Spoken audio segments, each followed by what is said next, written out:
Almost first round complete ചെയ്തതിന് ശേഷമാണ് നമുക്ക് ഇങ്ങനെ ഒരു പരാതിയും വിഷയങ്ങളും വോട്ട് ഡിലീറ്റ് ചെയ്യുകയും എല്ലാം വരുന്നത്. ഓൾറെഡി നമ്മൾ സ്ഥാനാർത്ഥി പട്ടികയിൽ വന്നതിന് ശേഷം ഫസ്റ്റ് റൗണ്ട് കംപ്ലീറ്റ് ചെയ്തിരുന്നു. അപ്പോൾ അതുകൊണ്ട് തന്നെ ആളുകൾ നമ്മൾ പിന്നീട് കാണുമ്പോൾ കേസിനെ കുറിച്ച് മാത്രമായിരുന്നു ചോദ്യം. എന്ത് പറ്റിയതായിരുന്നു, പെട്ടെന്ന് എന്ത് പറ്റിയെന്നായിരുന്നു എല്ലാവരും ചോദിച്ചിരുന്നത്. അപ്പോൾ നമ്മൾ കൂടുതലായിട്ട് അതിനെ ഡിഫൈൻ ചെയ്യേണ്ട ആവശ്യം വന്നില്ല. കാരണം എല്ലാവരും എല്ലാം കണ്ടുകൊണ്ടിരിക്കുന്നതാണ്, എല്ലാവർക്കും കാര്യങ്ങളെല്ലാം വളരെ വ്യക്തമായി തന്നെ അറിയാമെന്നുള്ളതാണ്. അതിൻ്റെതായിട്ടുള്ള ഒരു മാറ്റം വരണമെന്നുള്ള ആഗ്രഹവും എല്ലാവർക്കും തന്നെയുണ്ട്. പരാതിയെല്ലാം നമ്മൾ കൊടുത്തിരുന്നു. കൊടുക്കേണ്ട ആളുകൾക്ക്, ഉത്തരവാദിത്തപ്പെട്ട ആളുകൾക്ക് നമ്മൾ പരാതി കൊടുത്തിരുന്നു, പാർട്ടി പരാതി കൊടുത്തിരുന്നു. അപ്പോൾ അതിൻ്റെതായിട്ടുള്ള കാര്യങ്ങൾ അതിൻ്റെ ബാക്ക് സ്റ്റേജിൽ നടക്കുന്നുണ്ടെന്നുള്ളതാണ് ഞാൻ മനസ്സിലാക്കുന്നത്.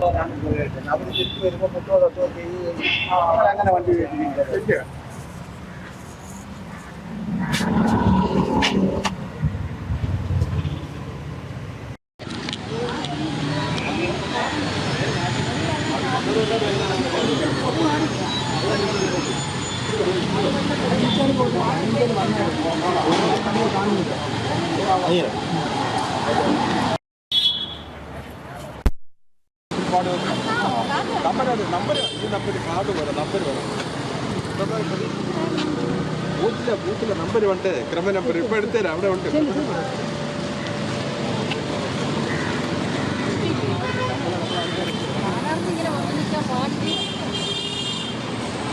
സ്ഥാനാർത്ഥി എങ്ങനെ നിൽക്കാൻ പാടില്ല.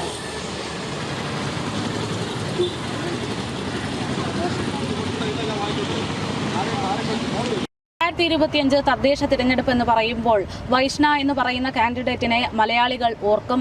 അവരുടെ പേര് പറയാതെ ഈ ഒരു തിരഞ്ഞെടുപ്പ് മാറില്ല എന്നുള്ളതാണ്. എന്തായാലും വൈഷ്ണ ഇപ്പോൾ നമ്മളോടൊപ്പം ചേരുന്നുണ്ട്. വോട്ടെടുപ്പ് തിരക്കിലാണ്. വൈഷ്ണ അറിയാം തിരക്കാണ് എന്ന്, എങ്കിൽ പോലും തുടക്കം മുതൽ തന്നെ ഒരുപാട് വിമർശനങ്ങൾ, എന്തിനേറെ പറയുന്നത് വോട്ട് ചെയ്യാൻ പോലും അർഹതയില്ല എന്നുള്ള വിമർശനങ്ങളൊക്കെ മറികടന്നാണ് ഇപ്പോൾ ഇവിടെ എത്തുന്നത്. എന്ത് തോന്നുന്നു, എങ്ങനെയുണ്ട് ആളുകളുടെ പ്രതികരണം? വളരെ സന്തോഷമുണ്ട്. കാരണം നമ്മൾ കംപ്ലീറ്റ്ലി കോൺഫിഡൻ്റ് ആണ്, പൂർണ്ണ വിശ്വാസമുണ്ട്. തവണ മുട്ട എന്തായാലും UDF പിടിക്കും. പ്രചാരണങ്ങളൊക്കെ പ്രതീക്ഷിച്ച രീതിയിൽ തന്നെയായിരുന്നു. അതെ, വളരെ നന്നായി തന്നെ പോയി. നമുക്ക് ഇടയ്ക്ക് കുറച്ച് ലാഗ് വന്നിരുന്നു ഈ കേസും വിഷയങ്ങളുമായി ബന്ധപ്പെട്ടിട്ട്. പക്ഷെ എന്നിരുന്നാൽ പോലും നമ്മൾ വളരെ നന്നായി തന്നെ കലാശക്കൊട്ടോടുകൂടി പ്രചരണം അവസാനിപ്പിക്കാനായി പറ്റി. വളരെ നന്നായി തന്നെ മുന്നോട്ട് പോകുന്നു. പ്രചാരണത്തിന് 10ഓളം ദിവസങ്ങളാണ് നിങ്ങൾക്ക് നഷ്ടപ്പെട്ടത്. അപ്പോൾ അതിനുശേഷം കണ്ട ഒരുപാട് ആളുകളുണ്ടല്ലോ, നാട്ടുകാരൊക്കെ. അതിനുശേഷം വിവാദങ്ങൾക്ക് ശേഷം വൈഷ്ണ ഇത്തരത്തിൽ വോട്ട് ചെയ്യാൻ അർഹയാണ് എന്നടക്കം നിയമപരമായിട്ട് ഒരു പ്രഖ്യാപനം വന്നതിന് ശേഷം കണ്ട പ്രതികരണം എങ്ങനെയുണ്ടായിരുന്നു? അല്ല, നമ്മൾ ഓൾമോസ്റ്റ് ഫസ്റ്റ് റൗണ്ട് കംപ്ലീറ്റ് ചെയ്തതിന് ശേഷമാണ് നമുക്ക് ഇങ്ങനെ ഒരു പരാതിയും വിഷയങ്ങളും വോട്ട് ഡിലീറ്റ് ചെയ്യുകയും എല്ലാം വരുന്നത്. ഓൾറെഡി നമ്മൾ സ്ഥാനാർത്ഥി പട്ടികയിൽ വന്നതിന് ശേഷം ഫസ്റ്റ് റൗണ്ട് കംപ്ലീറ്റ് ചെയ്തിരുന്നു. അപ്പോൾ അതുകൊണ്ട് തന്നെ ആളുകൾ നമ്മൾ പിന്നീട് കാണുമ്പോൾ കേസിനെ കുറിച്ച് മാത്രമായിരുന്നു ചോദ്യം. എന്ത് പറ്റിയതായിരുന്നു, പെട്ടെന്ന് എന്ത് പറ്റിയെന്നായിരുന്നു എല്ലാവരും ചോദിച്ചിരുന്നത്. അപ്പോൾ നമ്മൾ കൂടുതലായിട്ട് അതിനെ ഡിഫൈൻ ചെയ്യേണ്ട ആവശ്യം വന്നില്ല. കാരണം എല്ലാവരും എല്ലാം കണ്ടുകൊണ്ടിരിക്കുന്നതാണ്, എല്ലാവർക്കും കാര്യങ്ങളെല്ലാം വളരെ വ്യക്തമായി തന്നെ അറിയാമെന്നുള്ളതാണ്. അതിൻ്റെതായിട്ടുള്ള ഒരു മാറ്റം വരണമെന്നുള്ള ആഗ്രഹവും എല്ലാവർക്കും തന്നെയുണ്ട്. ഇതിലിപ്പോൾ മുന്നോട്ട് വരുമ്പോൾ വൈഷ്ണയുടെ കാര്യത്തിൽ പരാതി കൊടുത്ത ആളുകളെ കുറിച്ച് ചില റിപ്പോർട്ടുകൾ നമ്മൾ പുറത്തുവിട്ടിരുന്നില്ല. അത് 22ഓളം പേരാണ് ഒരേ അഡ്രസ്സിൽ ഉണ്ടായിരുന്നത്. അതിനെക്കുറിച്ചൊരു വാക്ക് പോലും പിന്നീട് ആരും പറയുന്നത് കേട്ടില്ല. അതിനെങ്ങനെയാണ് നോക്കിക്കാണുന്നത്? അതിന്റെ പരാതിയെല്ലാം നമ്മൾ കൊടുത്തിരുന്നു. കൊടുക്കേണ്ട ആളുകൾക്ക്, ഉത്തരവാദിത്തപ്പെട്ട ആളുകൾക്ക് നമ്മൾ പരാതി കൊടുത്തിരുന്നു, പാർട്ടി പരാതി കൊടുത്തിരുന്നു. അപ്പോൾ അതിൻ്റെതായിട്ടുള്ള കാര്യങ്ങൾ അതിന്റെ ബാക്ക് സ്റ്റേജിൽ നടക്കുന്നുണ്ടെന്നുള്ളതാണ് ഞാൻ മനസ്സിലാക്കുന്നത്. ഓക്കെ, എന്തായാലും തിരഞ്ഞെടുപ്പിന്റെ തിരക്കിലാണ്, പ്രചാരണത്തിലാണ്. വളരെ സന്തോഷം. എന്തായാലും തുടക്കം മുതൽ തന്നെ ഉണ്ടായിട്ടുള്ള വിമർശനങ്ങൾ, അതിനെയൊക്കെ മറികടന്നുകൊണ്ട് തിരുവനന്തപുരത്ത് പലയിടങ്ങളിലും വോട്ടെടുപ്പ് വലിയ രീതിയിൽ നടന്നുകൊണ്ടിരിക്കുന്നു. പോളിംഗ് ബൂത്തിലേക്കൊക്കെ ആളുകൾ വരികയും പോവുകയൊക്കെ ചെയ്യുന്നുണ്ട്. സ്ഥാനാർത്ഥികൾ സജീവമാണ്. നമ്മളിപ്പോൾ ആർ ശ്രീരേഖയെ പോലുള്ള നേതാക്കന്മാരെ കണ്ടു. ഇപ്പോൾ വൈഷ്ണ കൂടെ ഉണ്ടായിരുന്നു. വൈഷ്ണയെ എല്ലാവരും പൂർണ്ണമായിട്ടുള്ള ഒരു പ്രതീക്ഷയിൽ തന്നെയാണ് നിൽക്കുന്നത്. ഇത്രയും വലിയൊരു വിജയം തന്നെ സാധ്യമാകുമെന്നുള്ള പ്രതീക്ഷ UDF-നെ സംബന്ധിച്ച് രാഹുൽ മാങ്കൂട്ടം വിഷയമൊക്കെ ഉണ്ട് എങ്കിൽ പോലും യുവ നേതാക്കന്മാരെ മുൻനിരയിലേക്ക് വന്നുകൊണ്ടുള്ള ഒരു പുതിയൊരു തുടക്കം എന്നത് തന്നെയാണ് ഇത്തവണത്തെ UDF-ന് പ്രധാനപ്പെട്ട ഒരാശയം. എന്തായാലും UDF-ഉം LDF-ഉം BJP-യും ഒക്കെ അതിശക്തമായിട്ടുള്ള തെരഞ്ഞെടുപ്പ് പോരാട്ടത്തിലാണ് ഇപ്പോഴുള്ളത്. തിരുവനന്തപുരം മുതൽ എറണാകുളം വരെയുള്ള സ്ഥലങ്ങളിലാണ് ഇന്നിപ്പോൾ തിരഞ്ഞെടുപ്പ് നടക്കുന്നത്. തിരഞ്ഞെടുപ്പിന്റെ ആദ്യഘട്ട വോട്ടെടുപ്പ് അത് ഗംഭീരമായിട്ട് മുന്നോട്ട് പോയിക്കൊണ്ടിരിക്കുകയാണ്.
ആൾക്കാരെ തന്നെ ഇടും വഴിയിൽ ആൾക്കാർ നിൽക്കില്ലേ ആൾക്കാര് ബാക്കിയുള്ളവരും ബുദ്ധിമുട്ടുണ്ടാവില്ല ഇതൊന്നും കാണിക്കുന്നത്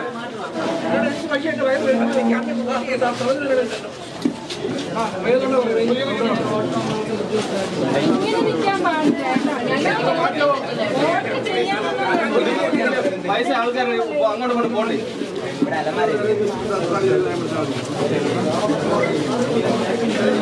ഒരു മൊബൈൽ വെക്കാനുള്ള സ്ഥലം തരും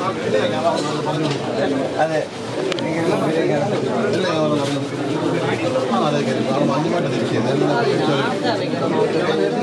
കേട്ടിക്കോട്ടെ കാരണം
യോമി എന്നാ എടുക്കുന്നത് ഹായ്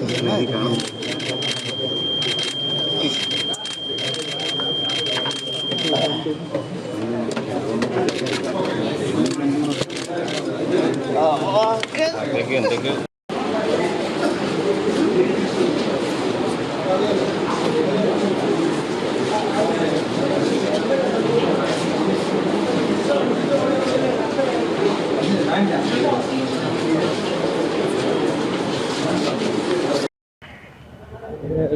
നമ്പർ ഓട്ടറാണ്